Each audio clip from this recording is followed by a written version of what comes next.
Dia tengok di kaca belakang, ikuti. Sering baca, ikut. Dan 3 kali belok, ikutnya terus. Turun saya. Kenapa kau ikuti aku? Apa mau kau?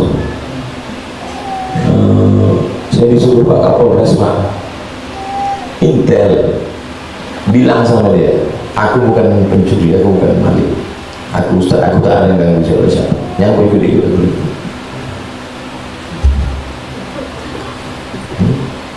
Artinya mau dilecehkan orang.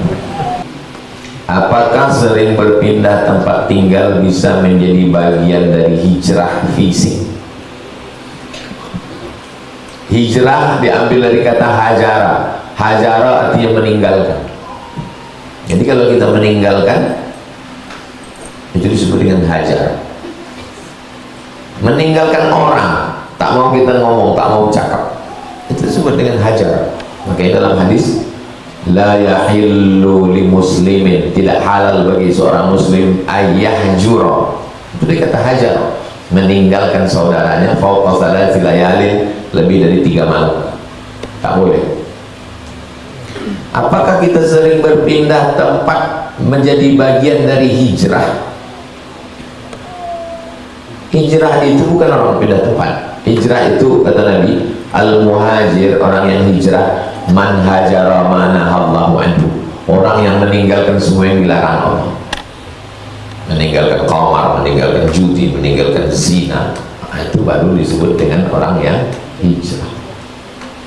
Pindah-pindah terus dia, sana sini sini, tapi tetap mabuk, itu tidak hijrah, belum hijrah dia. Saya lahir di Silau Laut, Kabupaten Asahan, Sumatera Utara. Habis itu saya pindah ke Kisaran, ibu kota Kabupaten Asahan, sampai SD. Habis itu saya pindah ke Medan sampai tamat Al-Wasbiyah. Habis itu pindah ke Deli Serdang, masuk pesantren Darul Arafah. Habis itu pindah ke Air Molek Negeri Hulu. Habis itu saya kuliah di Pekanbaru IAIN, tamat 9798. Habis itu ke Mesir, selesai 2002. Habis itu saya ke UKM Malaysia, tinggal di Selangor, Kajang. Habis itu saya Maroko. Habis itu dari Maroko sempat ikut tes UIN di Jakarta. Habis itu baru balik ke Pekanbaru, 11 kali pindah. Apakah saya orang yang hijrah? Hijrah secara tempat. Hijrah kata Nabi, man hajara ma nahallahu anhu, orang yang meninggalkan semua yang dilarang Allah Ta'ala. Ada orang yang tak pindah-pindah, dari sejak dia lahir mati pun di situ. Apakah dia tidak hijrah? Dia hijrah karena dia meninggalkan semua yang dilarang Allah Subhanahu wa Ta'ala. Hijrah spiritual. Kalau yang nampak-nampak ini namanya material, materi, bisa ditengok, bisa dipegang, bisa dirasa, itu namanya materi. Yang tidak bisa ditengok tapi dirasakan namanya spiritual. Spirit itu yang bersifat batin, yang tak nampak. Kalau bahasa Arabnya, yang nampak ini jasad, yang tak nampak itu roh. Apakah berpindah-pindah tempat termasuk bagian dari takdir?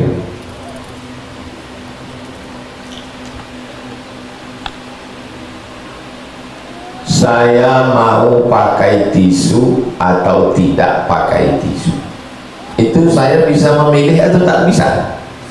Bisa. Saya pakai tisu, pakai. Saya tak mau pakai tisu, tidak pakai.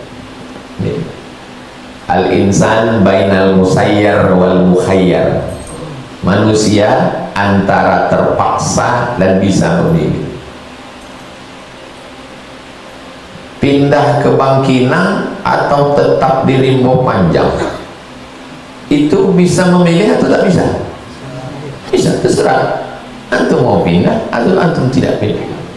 Maka takdir kita itu terbagi dua. Ada kalanya kita tak bisa memilih, ada kalanya bisa memilih. Terlahir menjadi orang Jawa, bisa milih atau tak bisa? Tak bisa milih. Gimana tuh mau milih, mau jadi orang Batak, mau jadi orang Eropa, mau jadi orang Melayu? Itu tak bisa kita milih. Nah, sekarang dia nanya, saya pindah-pindah ini Pak Ustaz, termasuk apakah bagian dari takdir Allah Subhanahu wa Ta'ala? Iya, takdir, tapi takdir yang bisa milih. Takdir yang bisa memilih. Ada takdir yang kita tak bisa memilih. Takdir Allah juga, tapi bisa kita milih. Alam takun ardullahi wasi'atan, apakah kamu tidak tahu bahwa bumi Allah ini luas? Fatuhajiru fiha, hijrahlah kamu. Sedang Nabi aja hijrah, sahabat Nabi hijrah. Apakah setelah Nabi SAW itu meninggal lalu sahabat semuanya duduk di Masjid Nabawi hatam Quran, berzikir, nunggu mati? Enggak.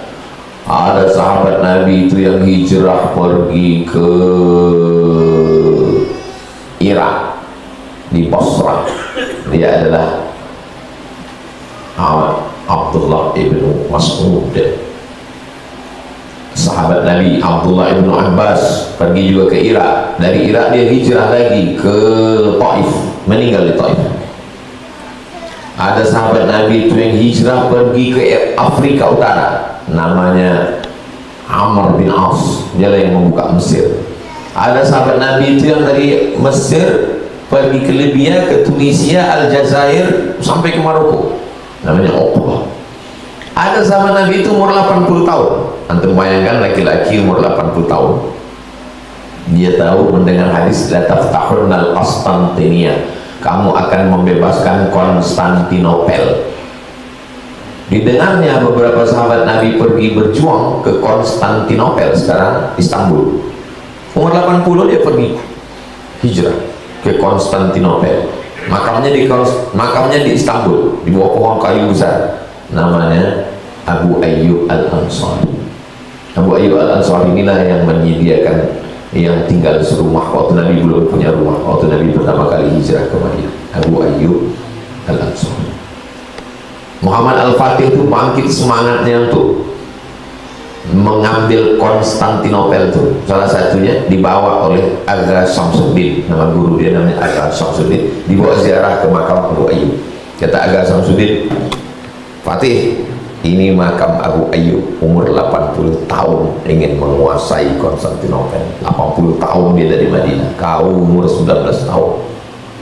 Bangkit semangat Muhammad Al-Fatih.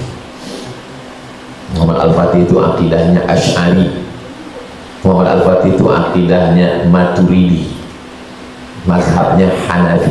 Biasanya kalau mazhab fikih Hanafi akidahnya Maturidi, kalau mazhab fikih Syafi'i akidah Asy'ari. Dan tasawuf, rata-rata yang membebaskan negeri terjajah itu kalau tidak Asy'ari, Maturidi, dan orang bertasawuf. Muhammad Al-Fatih akidahnya Maturidi, fikihnya Hanafi, pengamal tasawuf, berziarah ke makam kubur Abu Ayyub Al-Ansari, dibawa oleh gurunya Agha Samsuddin. Salahuddin Al-Ayyubi akidahnya Asy'ari, fikihnya Syafi'i, tasawuf. Khatam dia kitab Ihya Ulumuddin. Jadi orang-orang yang mengejek, apa itu Imam Ghazali tak berjuang ke Palestina? Imam Ghazali menulis kitab Ihya Ulumuddin 4 jilid. Kitab itu dibaca oleh Salahuddin Al-Ayyubi. Setelah dibacanya, putus kaji dia bahwa hidup ini hilang kekuasaan. Akhirnya siap dia mati. Nah, dialah yang membebaskan Palestina. Salahuddin Al-Ayyubi, kemudian Muhammad Al-Fatih. Ini orang-orang yang berakidah Ahlussunnah wal Jamaah.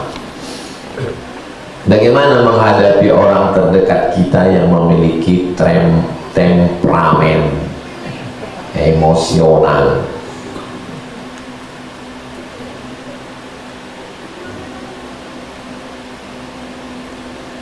Dan bagaimana cara kita diberikan ketenangan untuk menghadapinya? orang-orang yang emosional, orang-orang temperamen itu sebetulnya pertama kita mesti pahami bahwa dia manusia, kita pun manusia. Dipahami dari ujung rambut ke ujung kakinya itu, bahwa di badannya itu ada bulu, ada rambut, ada tulang, ada otak, ada sumsum, ada. Pahami dulu, dia bukan robot, dia bukan Robocop, dia bukan Transformer, dia sama macam kita. Itu hakikatnya, bahwa dia pengamuk, dia pemarah, sama macam kita. Maka kita pun jangan takut sama dia. Kalau kita takut sama dia, kita shoot duluan. Orang temperamen, dia sebetulnya sama orang ini, dia tes dulu, tes water, ditesnya dulu. Kalau dia ngamuk sekali kita takut, dia ngamuk lagi. Makanya kalau kita dihamuknya sekali, kita ngamuk dia lagi. Jangan mau direndahkan orang. Saya bawa mobil di Jalan Nangka, Jalan Nangka, ya, baru-baru pulang lah tahun 2012. Tiba-tiba pas di Jalan Nangka, ini jalan pelajar, ditabraknya di belakang. Berhenti saya, dia pun berhenti juga. Berhenti, dia keluar, di sapunya bekas tabraknya itu, sapu. Udah nggak apa-apa nih katanya, pergi aja. Sapunya gini, udah nggak apa-apa nih, pergi aja. Oh, dia mau nyoba sih. Naik saya ke mobilnya itu, saya pakai sepatu. Naik saya ke mobilnya, saya injak mobil. Udah nggak apa-apa, jalan kau. Terbodoh dia. Saya udah siap. Makanya di motor, di mobil, jangan sampai tak ada bersiaga sendiri. Motor lain itu mesti ada, karena kita menghadapi macam-macam orang. Saya udah siap. Habis itu dia pun pergi. Itu untuk mengajar dia, karena banyak orang kurang ajar. Ayah dia tak pernah ngajar dia, emak dia tak pernah ngajar dia, guru dia tak pernah. Kitalah yang dikirim Allah untuk ngajar dia. Saya yakin seumur hidup dia dapat pelajaran. Masa disapunya mobil susunya, tak mau sedih juga. Jalan Sukakarya, jalan mau. Saya tengok di kaca belakang, ikut. Saya baca, ikut. Dan 3 kali belok, ikutnya terus. Turun saya. Kenapa kau ikuti aku? Apa mau kau? Saya disuruh Pak Kapolres, Pak Intel bilang sama dia, aku bukan pencuri, aku bukan maling, aku ustaz, aku tak ada yang ganggu siapa-siapa, yang aku ikut.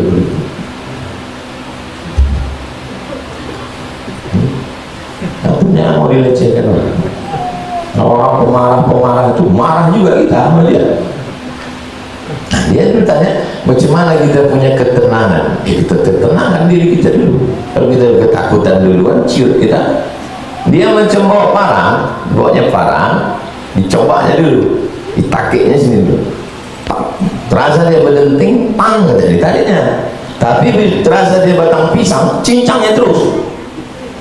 Nah, adik kita perempuan, kakak kita perempuan, keponakan kita perempuan, dapat laki yang model temperamen gitu. Oh, jangan macam-macam. Mesti diajar dia. Dari santri-santri perempuan itu saya ajar. Yang kalau laki kalian macam-macam, panting aja. Banyak yang kurang ajar. Ayahnya tak pernah mengajar dia dulu, emaknya juga takut sama dia. Akhirnya dia jadi orang kurang ajar. Orang temperamen itu dia mesti diajar. At-takabbur lil mutakabbir sodaqoh, bukan hadis Nabi, ucapan Imam Syafi'i.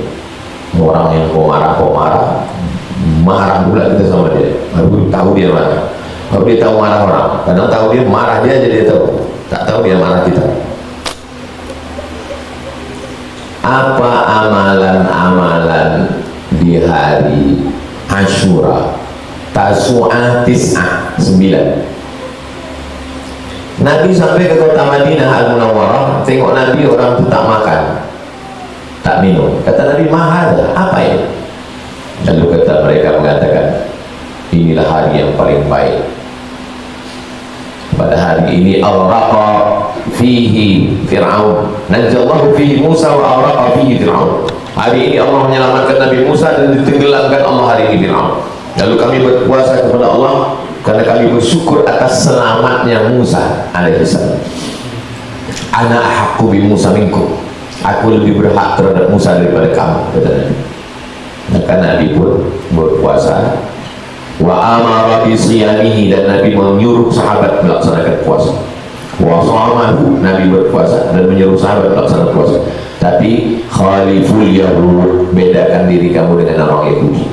Jadi kalau orang Yahudi tanggal 10 saja, untuk membedakannya puasa sebelumnya dan setelahnya. Maka yang paling afdal adalah 9, 10, 11. Tapi kalau tak sanggup 2 hari saja, 9, 10. Tak juga sanggup sehari pun jadi cara 10 saja. Tapi itu tadi afdal. 9, 10. Apalah amalannya? Puasa. Tak sanggup puasa, memperbanyak sholat-sholat sunnah, sholat duha, sholat isyraq, sholat awabin, sholat qabliyah, sholat ba'diyah. Memang sholat ba'diyah biasa, itu motivasi awal yang selama ini malas-malas. Ini garis startnya, starting pointnya dari situ. Tahajud, witir, sholat sunat hajat, sholat sunat putra, sholat sunat tasbih, memperbanyak baca Quran. Biasa baca Quran sedikit, baca Quran sejuz, 2 juz. Memperbanyak zikir, subhanallah walhamdulillah wa la ilaha illallah wallahu akbar, sholawat zikir, istighfar zikir, tasbih zikir, tahmid zikir, takbir zikir. Afdalu dzikri fa'lam annahu la ilaha illallah. Kalau kami baca Ratib Al-Haddad, Ratib Al-Aqtas, zikir juga itu. Imam Al-Haddad mengumpulkan ayat-ayat dan hadis-hadis, kumpulkan, disebut dengan Ratib Al-Haddad. Jadi kalau ada orang mengatakan jangan baca Ratib Al-Haddad, bid'ah, jangan baca Ratib Al-Aqtas, bid'ah. Pas dia balik dari umrah, tiba-tiba bawa buku kecil Al-Ahzab Al-Yaumiyah, bacaan doa harian, disusun oleh Al-Qahtani. Aku membaca Ratib Al-Haddad, kau bilang bid'ah. Ya, itu kau baca Qahtani, kenapa tak bid'ah? Ini tak bid'ah karena ini dari Saudi Arabia. Apa bedanya? Al-Qahtani mengambil ayat, hadis dikumpulkan, sama. Ada yang disusun oleh Imam Abdul Hasan Asy-Syadzili, Hizib Bahar.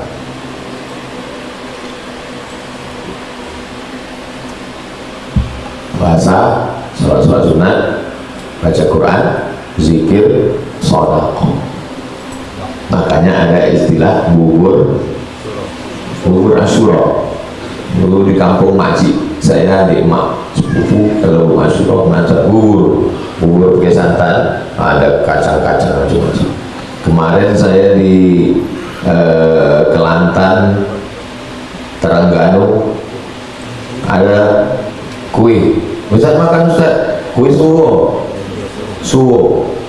Apa suwo ini Pak? Dari Asyura, orang Melayu payah nyebut Asyura, suwo. Kalau kami pun di kampung bubur suwo. Cuma tempat kami bubur, saya bilang, di sini cuma Ustaz makan kue suwo. Warnanya hitam, potong-potong makan. Cuma rasanya Ustaz, macam-macam daging kok manis. Daging sapi di blender halus dengan bumbu daging tapi manis. So lain panang, lain belalang, lain lugu, lain ikannya, lain tempat, lain kuliner. Bagaimana menentukan menyikapi perbedaan awal Muharram Indonesia dan Saudi? Apakah kita berpuasa Asyura 10 Muharram ikut Saudi atau Indonesia, atau sebaliknya 2 hari tersebut? Abdullah bin Abbas berada di Madinah. Lalu kemudian pada masa pemerintahan Marwan dikirimlah surat ke Syam Damaskus, dari Madinah ke Damaskus, lebih kurang 1000 kilo ke Syam. Lalu kemudian utusan yang membawa surat tadi pulang dari Syam, pulang ke Madinah. Ditanya sama Abdullah bin Abbas, kalian di Syam puasa hari apa? Hari Jumat. Nabi berpuasa di Madinah hari Sabtu. Di Madinah puasa hari Sabtu, di Syam puasa hari Jumat. Pertanyaannya, apakah pernah terjadi perbedaan makna penampakan anak bulan di kalangan salaf? Pernah atau tidak? Antara Madinah dengan Damaskus saja bisa berbeda, apalagi rimbo panjang dengan Saudi Arabia. Lagi kalau ada orang rimbo panjang ngikut kalender Saudi Arabia, di luar nurul.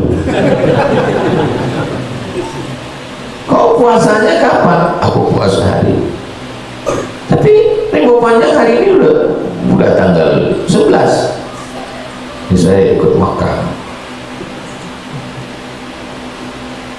Sedangkan zaman Abdullah bin Abbas, sahabat Nabi salaf, pernah terjadi perbedaan antara Madinah dengan Syam. Iya, tapi kita mengikut Al-Quran dan Sunnah. Wah, keren bolong. Payah, tak nyambung itu udah. Paham tak paham?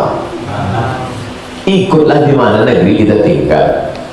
Gimana kita tinggal ya ikut. Karena perbedaan penampakan anak bulan di setiap negeri tidak sama itu. Seandainya cukup satu aja, pastilah waktu itu khalifah mengumumkan ikutlah Syam saja, ati Allah wa ati Rasul wa ulil amri. Tapi buktinya Syam tidak bisa memaksakan Madinah, padahal sahabat-sahabat Nabi ada zaman itu. La darara wa la dirar, tidak boleh memudaratkan diri, tak boleh memudaratkan orang. Apakah hadis ini bermakna pada diri sendiri atau pada semua aspek kehidupan? Tidak boleh memudaratkan diri sendiri, tembakau. Memudaratkan orang lain, asapnya. Lebih bahaya yang merokok atau yang merokok pasif? Merokok pasif lebih bahaya. La darara wa la dirar. Semua yang memudaratkan diri sendiri, memudaratkan orang lain. Apakah ini hanya personal atau keputusan negara? Keputusan negara, keputusan perusahaan, korporat. Perusahaan mengurus izin, lalu kemudian dapat izin memotong hutan Riau 100.000 hektar. Di bawah tanah Riau ini ada batang-batang kayu tualang yang sudah kena air selama ribuan tahun, akhirnya jadi tepung. Itu maka tanahnya kalau digali hitam. Kalau musim panas, panasnya minta ampun. Kalau musim hujan, beceknya minta ampun. Itu yang hitam-hitam itu namanya gambut. Gambut terluas di dunia ini di Riau, 700.000 hektar di Kabupaten Bengkalis Siak. Itu hutan gambut itu kalau kena cahaya matahari itu panasnya naik ke atas. Macam mana supaya panasnya itu seimbang? Disuburkan Allah lah Riau ini dengan hutan. Tumbuhlah kayu-kayu dengan daun-daun yang fotosintesisnya bisa 12 jam karena cahayanya beda sama Arab. Di Arab kalau musim dingin kayu mati, daun-daun itu tak ada, kering semua musim dingin. Di Amerika, Eropa mati. Di tempat kita bisa berdaun selama 12 bulan hidup terus. Nah, akhirnya dipotong hutan, digantikan dengan sawit. Sawit mengisap air tanah. Makanya yang sungai-sungai kecil dulu di kampung kita sekarang jadi parit kecil jadi pasir. Makanya makin panas Riau, hutannya dipotong, sawit mengisap air. Itu keputusan personal pemerintah, korporat, pribadi, orang beramai-ramai. Nah, sekarang diadakan lagi penanaman pohon, pegawai-pegawai nanam pohon, polisi nanam pohon, tentara nanam pohon, presiden nanam pohon, deforest mau buat lagi hutan. Dalam rangka apa itu? Hutan sudah habis potong. La darar wa la dirar. Tak boleh memudaratkan diri sendiri, memudaratkan orang lain.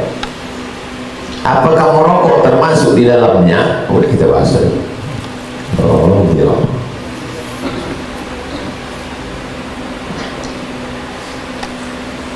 Ada saudara saya punya halaqah zikir, tapi mereka selalu minta nasihat dari orang yang dirasuki, konon katanya qarin, yang dulunya dia seorang kiai. Selalu mereka berkomunikasi zikir bersama, bahkan sampai subuh zikirnya.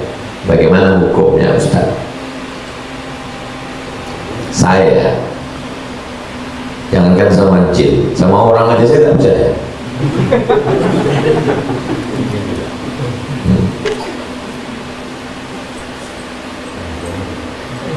Ustaz, kami undang, ya saya bilang, datang aja, yang undang ini dokter, 1 S2 S3 dokter, dan ceramah. Habis ceramah agak-agak sebulan 2 bulan, datang sepupu saya, kau udah pakai bandrol buat ceramah sekarang ya, buat malu keluarga. Pakai bandrol.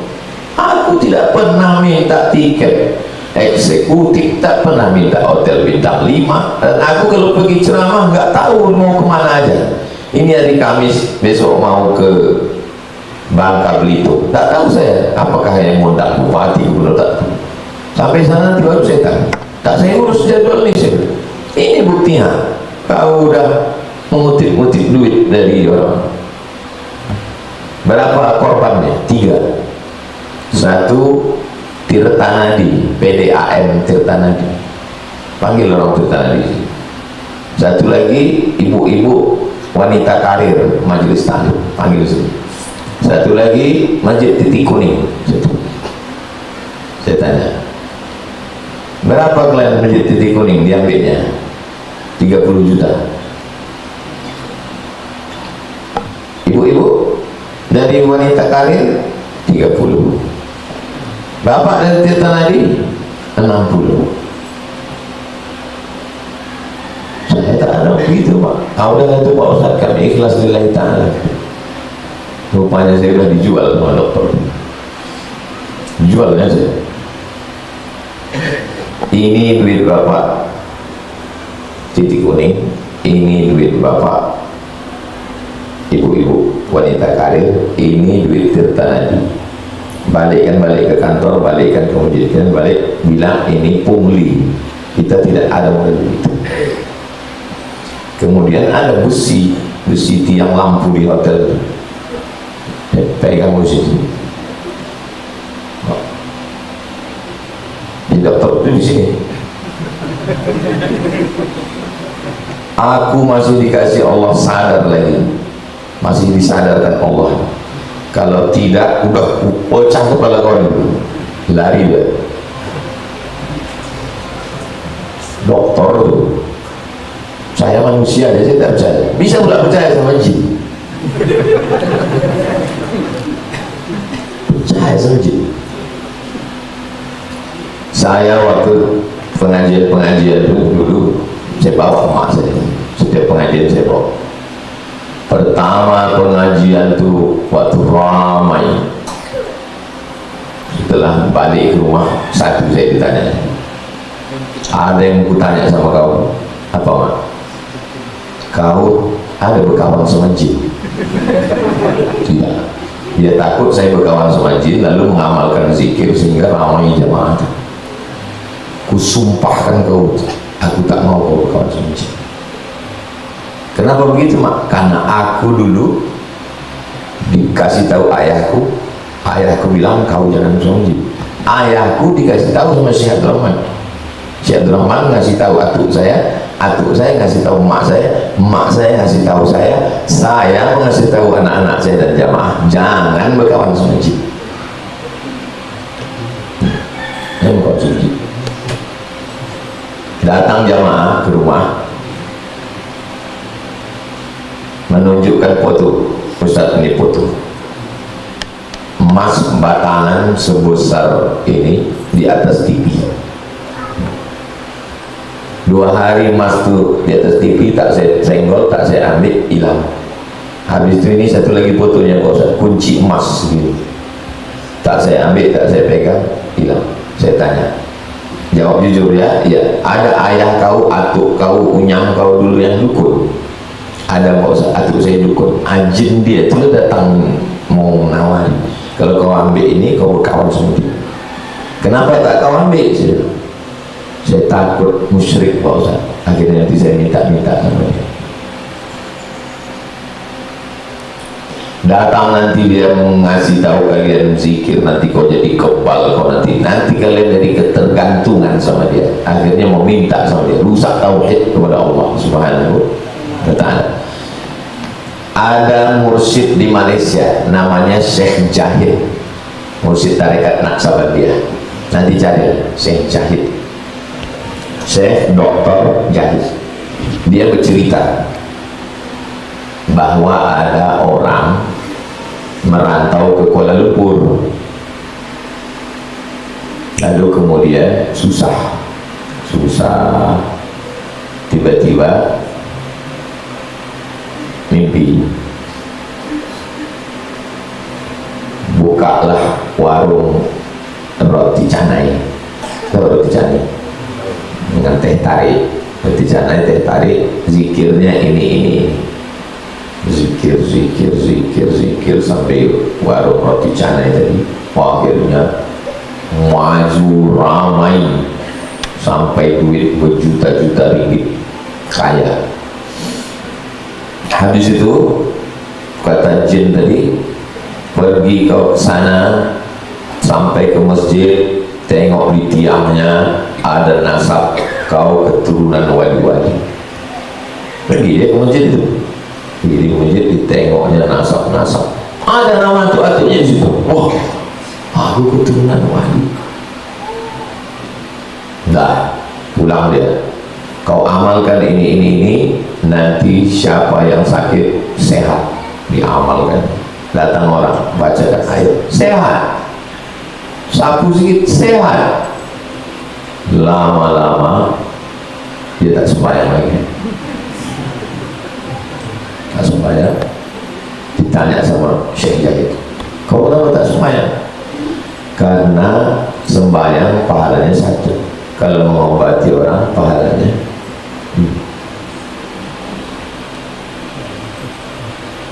tengok cara kerjanya. Nanti kalau kau amalkan ini, rezeki kau lancar, jalan. Nanti kalau kau amalkan ini, orang suka, jalan. Nanti kalau kau amalkan ini, nanti kau bisa mengobat orang, jalan. Nanti kalau kau amalkan ini, dia tidak langsung dia siagatnya kita nyembah dia, tidak. La tattabi'u khutuwatish syaitan, jangan ikut langkah-langkah syaitan. Iya, tapi ini jinnya baik Pak Ustaz, malam-malam dibangunkannya tahajud, nanti dibuatnya kau berubah, tidak lagi iya karena saya sekarang kalau saya sedang susah, saya iya karena butuh. Tapi kalau berkawan dengan ini, nanti lama-lama iya karena budunya tidak lagi ke Allah, tapi udah ke jin. Saya sampaikan kepada keluarga, kepada jemaah semua, baik yang langsung maupun yang online maupun yang rekaman, jangan berkawan sama jin, jadi sesatkan. Berkawan dengan jin itu 3 kemungkinan. 1, kita yang berkuasa, jin itu bisa kita suruh-suruh. Ya ayyuhal mala'u, wahai bala tentaraku, ayyukum ya'tini bi'arsyiha qabla an ya'tuni muslimin. Siapa yang bisa membawa singgasana Balqis ke sini sebelum Balqis sampai? Qala ifritun minal jin. Jin Ifrit berkata, ana atika bihi qabla an taquma min maqamik. Sebelum kau tegak, kursi Balqis sudah bisa dibawa sini. Kalau antum, iman antum setinggi Nabi Sulaiman, oke. Bisa tuh suruh-suruh jin Ifrit itu. Pertama, Iman antum macam Nabi Sulaiman, bisa antum suruh-suruh jadi begitu, bisa antum sifat-sifatkan jadi begitu. Silakanlah berkawan sama jin. Yang kedua, antum jadi budak jin, jadi budak setan, dapat koper pil, hilang, jadi budak setan. Hilangkan ini, hilangkan orang ini. Yang tiga ini yang gak jelas, entah siapa yang bos, siapa yang anak buah. Ada dukun, kata jin ini, kau ambil Quran, belah dua, Quran dibelah dua, potong, belah, jadikan terompah di toilet. Kau belah dua, jadikan terompah, diikat jadi terompah di toilet. Keluar dari toilet itu, datang orang sakit sehat, datang orang lumpuh, ya. Jadi dukun besar, dipakainya sorban besar, disangka orang dia mursyid. Sampai akhirnya jin itu minta, kau tulis ayat Al-Fatihah, maaf cakap, pakai darah haid. Tulisnya pakai darah haid, yang darah perempuan.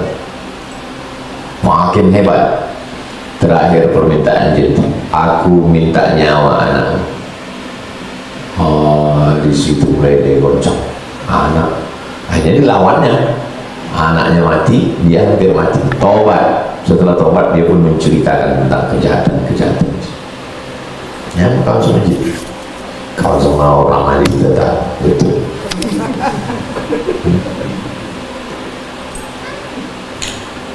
Ada di antara ustadz mengatakan bahwa kita dibaca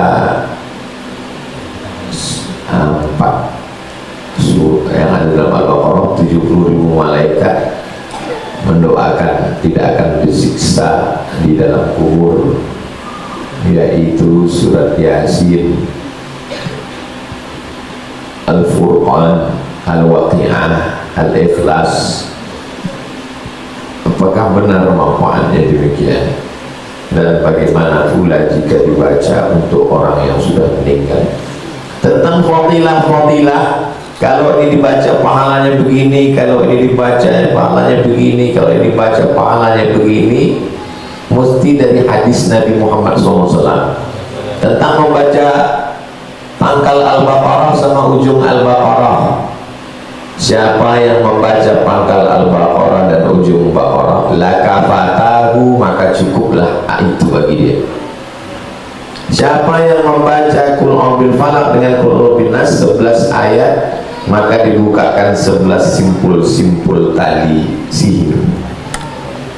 Siapa yang baca ayat kursi subuh, dibaca sampai zuhur, dibaca sampai asar, dibaca asar, dijaga sampai maghrib, dibaca maghrib, dijaga sampai isya, dibaca isya, sebelum tidur malam dijaga sampai subuh. Itu semuanya hadis sahih. Tentang membaca surat Yasin, man qara'a Yasin fi lailatin, siapa yang baca surat Yasin pada suatu malam, asbaha maghfuran lah, subuhnya dia sudah diampunkan Allah SWT.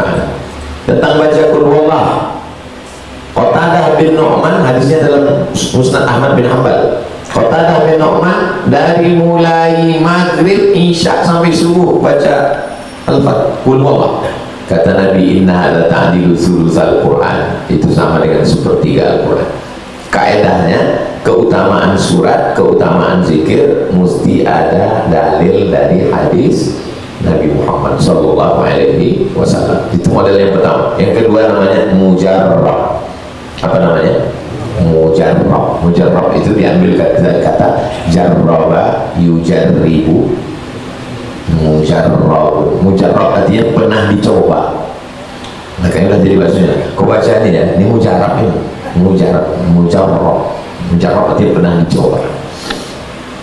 Ulama dapat ilham. Entah dia sudah berzikir dapat ilham, lalu dicobanya. Kemudian manjur dicobanya. Idza sama'un syaqqat wa azinat li rabbiha wa huqqat wa idzal ardu muddat wa alqat ma fiha wa takhallat. Idza sama'un syaqqat, ketika langit terbelah. wa azinat li rabbiha wa huqqat. Dia minta izin kepada Allah SWT dan terwujud. Wa idzal ardu muddat, ketika langit, ketika ardu bumi muddat, wa alqat ma fiha wa takhallat, mengeluarkan segala isinya. Ayat itu bercerita tentang langit dan bumi, dibacakan kepada perempuan yang hamil supaya mudah dia melahirkan anaknya, supaya tak perlu dia operasi sesar. Ternyata setelah diamalkan terwujud mujarrab. Itu namanya termasuk dalam jenis mujarrab. Jadi nanti kalau ada orang ngasih antum amalan, antum tanya, ini dalilnya yang dari hadis atau dari mujarrab?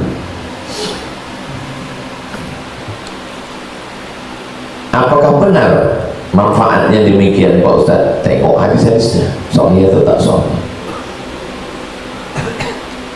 Bagaimana jika dibaca untuk orang yang sudah meninggal dunia?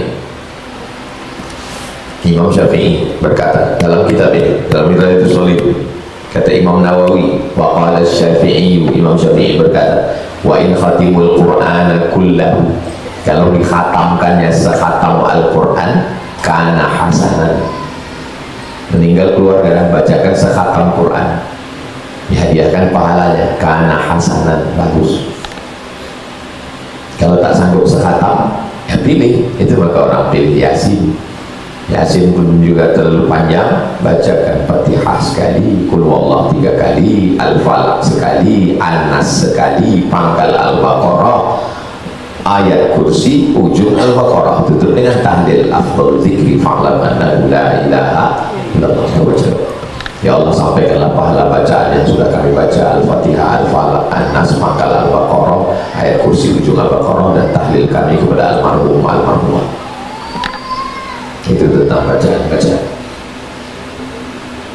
Secara umum membaca Yasin, membaca Al-Furqan, membaca Al-Waqi'ah, membaca Al-Ikhlas, secara umum dalilnya baik. Membaca Yasin, la tuqra'u fi amrin asirin illa yassarahu Allah, kata Imam Ibnu Katsir. Buka dalam tafsir Ibnu Katsir di Muqaddimah surat Yasin. Kalau dibacakan surat Yasin itu pada perkara-perkara yang sulit, lalu kemudian dimintakan mujarrab. Tentang membaca Al-Furqan, dalilnya dalil umum, iqra'ul Qur'an faqra'u ma tayassara minal Qur'an. Tentang baca Al-Waqi'ah, siapa yang membaca surat Al-Waqi'ah dijauhkan dia dari faqah, dari miskin, papa, susah, melarat. Hadisnya dhaif. Hadis dhaif boleh diamalkan untuk fadail amal selama cukup 5 syarat. Bukan masalah akidah, bukan dalil wal haram, tidak ada periwayatnya kasar berdusta, masih bernaung di bawah dalil yang umum, dan untuk fadail amal boleh. Membaca surat Al-Ikhlas dari Qatadah bin Nu'man, innaha la ta'dilu thulutsal Qur'an, sama dengan sepertiga Quran. Jadi dibaca Fatihah sekali, sepertiga, 3 kali sama dengan sekhatam Quran. Jadi kalau ada orang menghatamkan Qul Huwallah sampai 100.000 kali, ada, saya ketemu dengan mursyid nak sahabat dia di Rohul. Ada orang akan kutanya ke Ustaz, amalan aku apa tu Filipah, aku membacakan khatam Qul Huwallah, khatamnya berapa kali? 100.000 kali, 1 kali khatam. Lama saya termenung. Apa yang saya menungkan?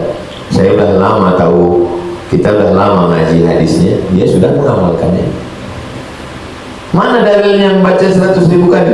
Itulah Qatadah bin Nu'man baca Al-Fatihah tak putus dari Isya sampai ke subuh, itu berapa ratus ribu kali itu. Cuman karena payah ulama mau bilangnya begitu, bilangnya 100.000 kali. Jadi kalau ada orang ngajarkan zikir 1.000 kali, 2.000 kali, 3.000 kali, angka itu untuk tadrib, untuk latihan. Makanya Abu Hurairah sebelum tidur malam, Al-Mu'aqdah, disimpulnya 1.000 simpul, diambilnya tali buat 1.000 simpul. Nah, sebelum tidur malam 1.000 simpul. Di Makkah ada jual tasbih 1.000 anak batu buat. Tak salah kalau itu model berzikir beribu-ribu, baik. Alhasil akhirnya Al-Fatihah. A'udzubillahi minasyaitonir rajim. Bismillahirrahmanirrahim. Alhamdulillahi rabbil alamin. Arrahmanir rahim. Maliki yaumiddin. Iyyaka na'budu wa iyyaka nasta'in. Shiratal mustaqim. Shiratal ladzina an'amta 'alaihim ghairil maghdubi 'alaihim waladdallin. Amin. Allahumma shalli 'ala sayyidina Muhammad wa 'ala ali sayyidina Muhammad. Ya Rabbi bil Mustafa balligh maqasidana waghfir lana ma madha ya wasi'al karam. Barik lana fi umurina, berikan umur kami berkah. Mata'na bituli umurina, jadikan umur kami ini sebagai nikmat. Allahumma ja'al hayata ziyadatan lana fi kulli khair, jadikan umur kami ini sebagai tambahan amal saleh. Wa ja'al mauta rahatan lana min kulli syarr, jadikan kematian kami istirahat dari dosa-dosa. Rabbana hab lana minas shalihin, jadikan anak kami anak-anak yang saleh dan salihah. Wajma'na ma'al habibil Mustafa fi jannatikal ula, satukan kami di surga bersama Nabi Muhammad sallallahu alaihi wasallam. Rabbana atina fid dunya hasanah wa fil akhirati hasanah wa qina adzaban nar. Wassallallahu ala sayyidina Muhammad wa ala alihi wasallam. Walhamdulillahi rabbil alamin. Taqabbalallahu minkum minna wa minkum taqabbal ya karim. Usolli sunnatal isyraq raka'ataini lillahi ta'ala. Assalamualaikum warahmatullahi wabarakatuh.